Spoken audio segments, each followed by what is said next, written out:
पेण तालुक्यातील खारपाडा ग्रामपंचायत हद्दीतील वडमाळवाडी इथं मनसे युवा सेनेचे अध्यक्ष अमित ठाकरे यांच्या वाढदिवसानिमित्त आदिवासी विद्यार्थ्यांना खाऊ वाटप करण्यात आलं। या कार्यक्रमाला मनसे रायगड जिल्हा अध्यक्ष बाळाशेठ म्हात्रे, महिला अध्यक्ष छाया शिंदे, कामगार सेनेचे सरचिटणीस पंकज शहा तसंच स्थानिक पदाधिकारी, ग्रामस्थ आणि शाळेचे शिक्षक मोठ्या संख्येने उपस्थित होते। यावेळी बोलताना जिल्हाध्यक्ष बाळाशेठ म्हात्रे यांनी पक्षाच्या वाढीसाठी सर्वांनी सोबत घेऊन काम केलं पाहिजे आणि सामाजिक उपक्रमाद्वारे जनतेशी संपर्क अधिक मजबूत केला जाईल असं सांगितलं। अमित ठाकरे यांच्या वाढदिवसानिमित्त हा उपक्रम राबवण्यात आल्याचं त्यांनी नमूद केलं। जय महाराष्ट्र। स्वर्गीय बाळासाहेब ठाकरे यांना अभिवादन करून नवशम सेना पक्षाचे प्रमुख श्री राजसाहेब ठाकरे यांनी माझ्यावर 4 दिवसापूर्वी जी जिल्हा प्रमुखाची जी जबाबदारी टाकलेली आहे ती मी प्रामाणिकपणे धडाधडीने निभवीन व जिल्ह्यात कसा पक्ष वाढेल मनसे याच्याकडे माझं ठाम लक्ष व ठाम माझं कार्य असेल। आज वरमाळमाली येथे लहान मुलांना खाऊ वाटपाचा कार्यक्रम केला आहे आणि इथून आम्ही आदरणीय आम्ही साहेबांच्या वाढदिवसाला मुंबईला जात आहे। वाशिम शहर वाहतूक शाखेनं फॅन्सी नंबर प्लेट लावणाऱ्या वाहनांविरोधात विशेष मोहीम राबवत धडक कारवाई केली। या मोहिमेदरम्यान दादा, काका, मामा, आईचा आशीर्वाद, पाटील अशा नावांच्या फॅन्सी नंबर प्लेट वापरणाऱ्या एकूण 33 वाहनांवर कारवाई करण्यात आली। 22,000 रुपयांचा दंड आकारण्यात आलाय। वाहनधारकांनी फक्त अधिकृत नंबर प्लेटचाच वापर करावा, अन्यथा पुढील काळात कडक कारवाई करण्यात येईल असा इशारा वाहतूक शाखेनं दिलाय। ही मोहीम यापुढे देखील नियमितपणे राबवली जाणार असल्याचं स्पष्ट करण्यात आलंय। दरम्यान नागरिकांनी अशा प्रकारच्या फॅन्सी नंबर प्लेट दिसल्यास वाहतूक शाखेशी संपर्क साधावा असं आवाहनही प्रशासनाकडून करण्यात आलंय। कारंजा ते मूर्तिजापूर रोडवरील तक्षशिला महाविद्यालयाजवळ डिझेल टँकर पलटी होऊन भीषण अपघात झालाय। मुंबईवरून वर्ध्याकडे जात असताना सकाळी 5:30च्या सुमारास टँकरचं नियंत्रण सुटल्यानं हा अपघात घडलाय। टँकरमधून डिझेलची गळती सुरू झाल्यानं मोठा आगीचा धोका निर्माण झाला होता। घटनेची माहिती मिळताच कारंजा ग्रामीण पोलिसांनी तात्काळ घटनास्थळी धाव घेतली। पोलीस उपनिरीक्षक मुकुंद जाधव यांच्या मार्गदर्शनाखाली पथकानं अग्निशमन दल आणि क्रेनच्या मदतीनं बचाव कार्य सुरू केलं। सुमारे 45 मिनिटांच्या प्रयत्नानंतर केबिन खाली अडकलेला चालक शैलेश चौधरी याला सुरक्षित बाहेर काढण्यात यश आलंय। जखमी चालकाला तातडीनं कारंजा उपजिल्हा रुग्णालयात दाखल करण्यात आले, त्याच्यावर उपचार सुरू आहेत। वेळेवर मदत मिळाल्यानं मोठी दुर्घटना टळल्याचं डॉक्टरांनी सांगितले। पोलिसांच्या तत्परतेचं नागरिकांकडून कौतुक केलं जाते। गडचिरोली जिल्ह्यात माओवादी विरोधी मोहिमेत पोलिसांना मोठं यश मिळालंय। माओवाद्यांचा गुप्त शस्त्र निर्मिती कारखाना उद्ध्वस्त करण्यात आलाय। जंगल परिसरात पुरून ठेवलेले शस्त्र निर्मितीचं साहित्यही जप्त करून ते नष्ट करण्यात आले। ऑपरेशन अंतिम प्रहार अंतर्गत 16 मे रोजी झालेल्या आत्मसमर्पणानंतर मिळालेल्या माहितीच्या आधारे 21 मे रोजी पॉमर के बिनागुंडा जंगल परिसरात विशेष शोधमोहीम राबवण्यात आली। पोलीस अधीक्षक एम रमेश यांच्या मार्गदर्शनाखाली एसओटी प्रणहिता युनिट आणि बीडीएसच्या जवानांनी संयुक्त कारवाई केली।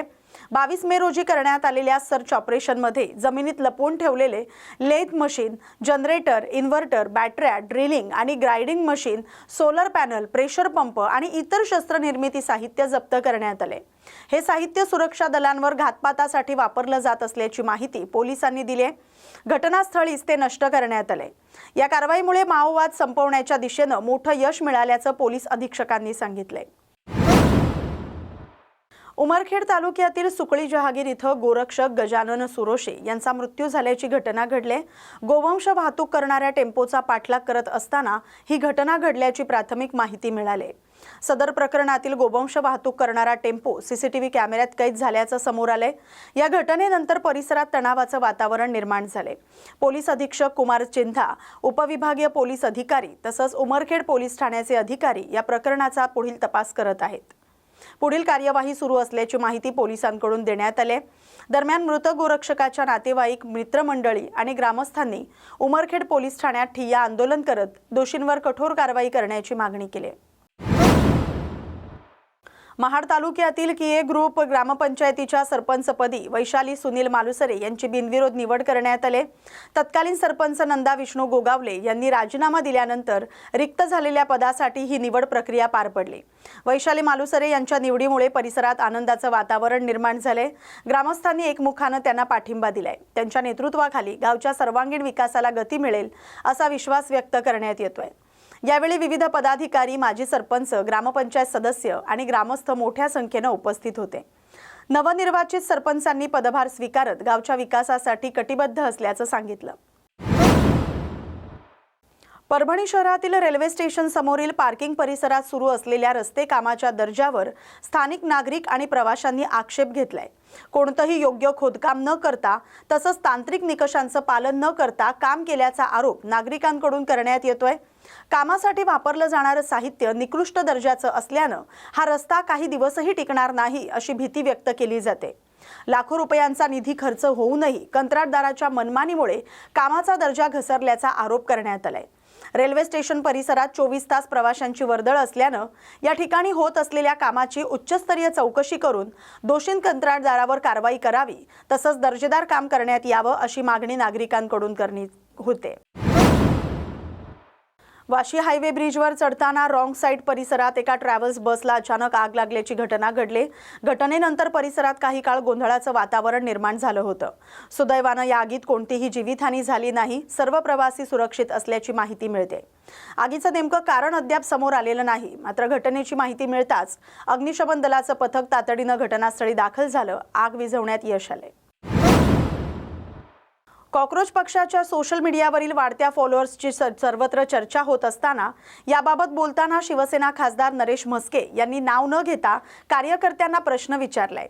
यातील किती जणांनी शिंदे साहेबांच्या किंवा शिवसेना पक्षाच्या अधिकृत सोशल मीडिया अकाउंटला फॉलो किंवा लाईक केला आहे? इथं उपस्थित असलेल्या 10% लोकांनीही ते केलं नसावं असा सवाल त्यांनी कार्यकर्ते आणि पदाधिकाऱ्यांना केलाय। 4 दिवसात एकाचे एवढे मिलियन फॉलोअर्स झाले याची चर्चा आपण करतो, पण ते फॉलोअर्स वाढले कारण लोकांनी त्यांचं अकाउंट फॉलो केलंय, लाईक केलंय, त्यांच्या पोस्टला प्रतिसाद दिलाय। मग आपल्या नेत्यांच्या आणि पक्षाच्या अकाउंटला आपण कधी फॉलो करणार असा प्रश्न त्यांनी उपस्थित केलाय। कल्याण जवळील कांबा परिसरात आयोजित शिवसेनेच्या कार्यकर्ता मेळाव्यात बोलताना खासदार नरेश म्हस्के यांनी हे वक्तव्य केले। 4 दिवसात त्यांनी एवढे मिलियन फॉलोअर्स केले, खरं तर सध्या चर्चा सुरू आहे ना, यातल्या किती लोकांनी आमच्या सगळ्यांचं सोडा, पण शिंदे साहेबांचं जे अकाउंट आहे फेसबुक माहिती आहे का तुम्हाला? शिवसेनेचं आहे। किती लोकांनी फॉलो केलं, लाईक केलं?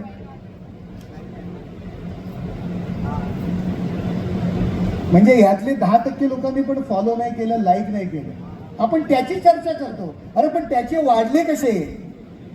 इतरांनी लाईक केलं, फॉलो केलं म्हणून वाढले ना। मग आपण कधी करणार? आपल्या नेत्याचं अकाउंट आपण कधी फॉलो करणार? आपण आपल्या पक्षाचं अकाउंट कधी? छत्रपती संभाजीनगर शहरात डिझेल टंचाईचा फटका आता महापालिकेच्या पाणी पुरवठा व्यवस्थेलाही बसू लागलाय। शहरातील अनेक गुंठेवारी वसाहती आणि नो नेटवर्क भागांमध्ये टँकरद्वारे पाणी पुरवठा केला जातो। मात्र टँकर चालकांना डिझेलसाठी पेट्रोल पंपावर तब्बल 3 ते 4 तास प्रतीक्षा करावी लागत असल्यानं पाणी पुरवठा विस्कळीत झालाय। महापालिकेचे तब्बल 105 टँकर शहरातील विविध भागांमध्ये सेवा देत असले तरी डिझेल अभावी अनेक नागरिकांना वेळेवर पाणी मिळालेलं नाही। आगाऊ शुल्क भरूनही पुरवठा होत नसल्यानं नागरिकांमध्ये नाराजीचं वातावरण आहे। दररोज सुमारे 2000 लिटर डिझेलची आवश्यकता असलेल्या या व्यवस्थेसाठी संबंधित कंत्राटदारांनी महापालिकेनं स्वतःच्या पंपांवरून डिझेल उपलब्ध करून द्यावं अशी मागणी केली आहे। दरम्यान डिझेल उपलब्धतेबरोबरच टँकर सेवा अवलंबून असल्यानं पुढील काही दिवस पाणी पुरवठ्याचा प्रश्न अधिक गंभीर होण्याची शक्यता व्यक्त केली जाते। या ठिकाणी टँकर घेण्यासाठी आलात तर आपण काय या ठिकाणी उत्तर मिळाले आपल्याला? तुमचं नाव काय? तुमचं नाव सांगा। अलका गाडेकर, जयभवन नगर मधून आले मी। 4 दिवस झाले डिझेलची टंचाई असल्यामुळं 4 दिवसापासून टँकर नाही आले। काय सांगण्यात आलं या ठिकाणी? पाठवतो म्हणले आता। किती दिवस झाले पाणी आलं नव्हतं तुम्हाला अगोदर? 4 दिवस झाले। त्या अगोदर कधी आलं? मंगळवारी आलो होतो। महायुती सरकारनं एकत्रितपणे काम करताना गैरसमज निर्माण करणाऱ्या चुकीच्या वक्तव्यांपासून दूर राहावं असं मत माजी खासदार समीर भुजबळ यांनी केलंय। उपमुख्यमंत्री एकनाथ शिंदे यांची भूमिका एकत्रित राहण्याची असल्याचं सर्वांना माहिती आहे। सरकारमधील घटक पक्षांनी एकमेकांचं हित जपावं असं त्यांनी सांगितलंय। सरकार चालवताना कोणतीही चुकीची विधानं करून जनतेमध्ये गैरसमज निर्माण होऊ नये अशी अपेक्षा असल्याचं त्यांनी स्पष्ट केलंय। दरम्यान इयत्ता 11वी प्रवेश प्रक्रियेतील ऑनलाईन गोंधळाबाबत बोलताना त्यांनी मोठ्या प्रमाणावर लॉगिनमुळे तात्पुरती अडचण निर्माण झाली होती, मात्र प्रणाली काही वेळात सुरळीत होते असं त्यांनी सांगितलंय। काही बोलू नका, मित्र पक्षांना एकत्र ठेवून सरकार चालवायचं असं एकनाथ शिंदेंनी संजय शिरसाटांना समज दिला। आता जे शिंदे साहेबांची जी आहे ती भूमिका ही सगळ्यांना माहिती आहे की आपल्याला एकत्रच राहायचं आहे, पण त्यांच्याच पक्षातील काही मंत्र्यांनी हे असं चुकीचं वक्तव्य करणं बरोबर नाही आहे। कारण का जेव्हा तिन्ही पक्ष मिळून जेव्हा आपण सरकार चालवत असतो तर पक्षामध्ये एकमेकांचे असलेले संबंध हे सगळ्यांनी जपायला पाहिजे। आणि जे गतिमान सरकार जे आहे अतिशय चांगल्या रीतीने आपण हे सरकार चालवत असतो, गोरगरिबांचं सरकार आहे, लोकांचे प्रश्न सोडवण्यासाठी जेव्हा प्रयत्न करतो तेव्हा कुणी अशा चुकीच्या जे आहे स्टेटमेंट्स करून गैरसमज जे आहे पब्लिकमध्ये असं निर्माण होऊ नये अशी जी आहे ही भावना सर्वांची आहे। म्हणून शिंदे साहेबांनी जे आहे शिरसाट साहेबांना जे आहे त्यांना सांगितलेलं आहे की बाबा अशा पद्धतीचं चुकीचं वक्तव्य तुम्ही करू नका। नागपूर शहरातून एक धक्कादायक घटना समोर आली आहे। नंदनवन पोलीस ठाण्याच्या हद्दीत एका 35 वर्षीय तरुणाची धारदार चाकूने सपासप वार करून निर्घृण हत्या करण्यात आली। जुन्या वादातून ही हत्या झाल्याची प्राथमिक माहिती समोर येते। मृतकाची ओळख संजय दुर्गाशंकर ठाकूर अशी झाली असून 22 मे रोजी संध्याकाळी 6च्या सुमारास ही घटना घडली। संजय हा नंदनवन झोपडपट्टी परिसरातील गल्ली क्रमांक 1 जवळ उभा असताना आरोपी आयुष उडेलकर आणि अभिषेक होम यांनी त्याला गाठलं। पूर्ववमनस्य आणि जुन्या वादातून दोन्ही आरोपींनी संजयवर धारदार चाकूने वार केले। हल्ला इतका भीषण होता की गंभीर जखमी झालेल्या संजयचा घटनास्थळीच मृत्यू झाला। या घटनेमुळे परिसरात मोठी खळबळ उडाली। नागरिकांमध्ये भीतीचे वातावरण निर्माण झाले। माहिती मिळताच नंदनवन पोलिसांनी घटनास्थळी धाव घेऊन मृतदेह ताब्यात घेतलाय। या प्रकरणी आरोपींविरोधात हत्येचा गुन्हा दाखल करण्यात आलाय। वरिष्ठ पोलीस अधिकाऱ्यांच्या मार्गदर्शनाखाली पुढील तपास सुरू आहे। डिटेल्स में कौन आरोपी? कल रात में 6:30 बजे मृतक नामी संजय उर्फ मोनू दुर्गाशंकर ठाकुर ये नंदनवन झोपड़पट्टी गली नंबर 1 में खड़ा था। उस टाइम में आरोपी नाम है आयुष लुडेलकर और अभिषेक विनोद हमने, ये दोनों ने आके उनकी जो पिछली रिवेलरी थी कुछ दोपहर में उनका छोटे से कारण से जो वारदात हुई थी उसका बदला लेने के लिए उन्होंने उसके ऊपर चाकू और पत्थर से हमला किया। उसमें उसकी डेथ हो गई। उसके हिसाब से यहाँ पे पुलिस थाना नंदनवन में अपराध क्रमांक 218/2026 BNS 103 के तहत में गुन्हा दाखल हुआ है। अभी इन्व्हेस्टिगेशन चालू आहे। या बातमीसोबतच बातमी महाराष्ट्राची मध्ये वेळ झाली आता इथेच थांबण्याची। अशाच महत्त्वाच्या बातम्यांसाठी पाहत राहा न्यूज मराठी 24/7। नवा भारत नवा विचार।